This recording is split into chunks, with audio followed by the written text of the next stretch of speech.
ചുറ്റുവട്ടത്തുള്ള ആനകൾക്കുള്ള മുന്നറിയിപ്പ് കൂടിയാണിത്.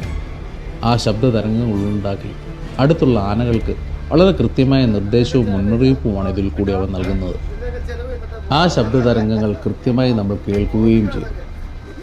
പെട്ടെന്നായിരുന്നു അത് സംഭവിച്ചത്. ഒരു പിടിയാന അലറിപ്പാഞ്ഞ് നമുക്ക് നേരെ എത്തി. ആനവണ്ടിയിലുണ്ടായിരുന്ന ആളുകൾക്കെല്ലാം അതൊരു വല്ലാത്ത കാഴ്ച തന്നെയായിരുന്നു. പേടിയോടെ തന്നെ ആദ്യമായി ആ വലിയ അനുഭവം അവർ കാണുകയാണ്.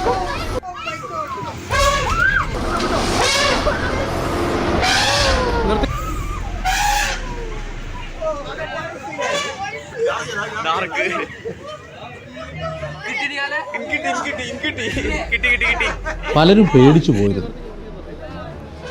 പല നാട്ടിൽ നിന്നും കാട് കാഴ്ച കാണാൻ എത്തിയ ആളുകൾക്ക് അവരുടെ നെഞ്ചെടുപ്പ് നിന്നു പോകുവാനുള്ള ഈ അനുഭവം നമുക്ക് സ്ഥിര കാഴ്ചയാണ്. ഈ കാഴ്ചകൾ സ്ഥിരമായി കാണുന്ന എൻ്റെ